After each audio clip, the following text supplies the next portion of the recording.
Hello guys, কেমন আছেন সবাই? আশা করি প্রত্যেকেই ভালো আছেন। সবাইকে জানাচ্ছি পয়লা বৈশাখের শুভ নববর্ষ। তো গাইস, আজকে দেখাতে চলেছি নাসা ভাইরা পয়লা বৈশাখে কি বলেছে। পয়লা বৈশাখ নিয়ে কথা বলেছে Omar on fire. Omar on fire লাইভে এসে কি কারণে ক্ষমা চেয়েছে সেটাও আজকে বলবো। পয়লা বৈশাখ নিয়ে আরও সব ভিডিও রয়েছে, সেগুলোকেও গাইস তুলে ধরবো।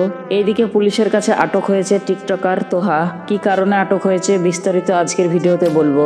তো আজকের ভিডিওটা শেষ পর্যন্ত দেখবেন। চলুন বেশি না কথা বলে ভিডিওটা শুরু করা যাক। তো প্রিয় দর্শক, প্রথমে আমরা দেখে নেব ওমরের ভিডিও। পয়লা বৈশাখ নিয়ে ওমর কি বলেছে সেটা দেখে নেব। তো প্রিয় দর্শক, আমরা প্রথমেই কথা বলবো ওমর অন ফায়ারকে নিয়ে। ওমর অন ফায়ার একটা ভিডিও বানিয়েছে, ওইটা দেখে আসি। সবাই খালি কইতাছে শুভ নববর্ষ শুভ নববর্ষ, কিন্তু আমি তো শুনতে চাই শুভ বিবাহ। কোনো মতো কি শুভ বিবাহের একটা ব্যবস্থা করুন যায় না?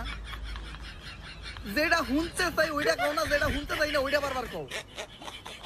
আমি কিন্তু চাই না এখন থেকে খালি। তো আপনার কি একই অবস্থা? আপনিও কি বিবাহ করতে চান? তো প্রিয় দর্শক, এই পয়লা বৈশাখ নিয়ে নতুন একটি ভিডিও বানিয়েছে নাসা ভাই বিনোদনের রাসেল ভাই। চলুন একটি ছোট্ট ক্লিপ দেখে আসি।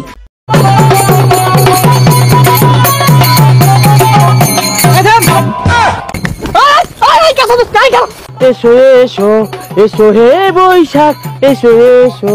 তোমার যদি আর জীবনে দেখছি পয়লা বৈশাখ পালন করতে, এটা দিয়ে ভেসে এলাম না আব্বা, আব্বা আর জীবনে পালন করতাম না। এই ভিডিওটা আসলে হাস্যকর ছিল।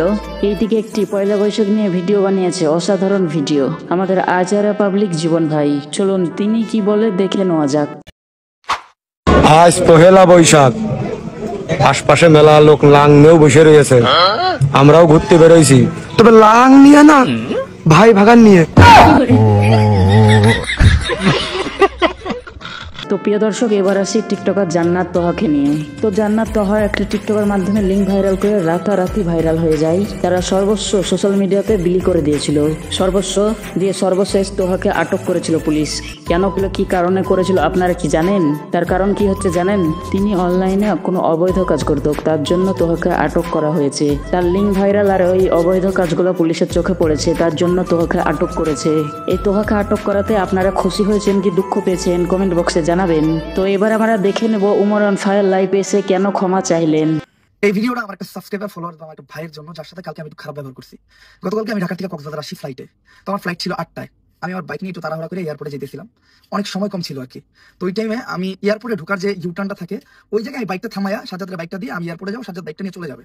তো তখন একটা ট্রাফিক পুলিশ আমার একটা ছবি তুইলা উনি আমার কাগজপত্র নিয়ে বলে যে আমি রং সাইডে যাওয়ার ট্রাই করছিলাম, কিন্তু আমি রং সাইডে ঢুকি নাই। তো যেহেতু আমার কোনো দোষ ছিল না, উনি আমার মামলা দেওয়ার চেষ্টা করতেছিল, তো আমি একটু হাইপার হয়ে যাই। ওনার সাথে আমার একটা তর্কাতর্কি শুরু হয়ে যায় যে আমার দোষ নাই। ওনার বোঝানোর চেষ্টা করতেছিলাম যে ভাই আমার ফ্লাইট, আমার দেরি হয়ে যেতেছে, আমার কি দরকার রং সাইডে যাওয়ার, কারণ রং সাইডে আমার যে লাভ কি, আমার ফ্লাইট, আমি তো এয়ারপোর্টে ঢুকে যাবো। এই জায়গায় আমি নামতেছিলাম, ওনারা আমি বুঝাইতেই পারলাম না।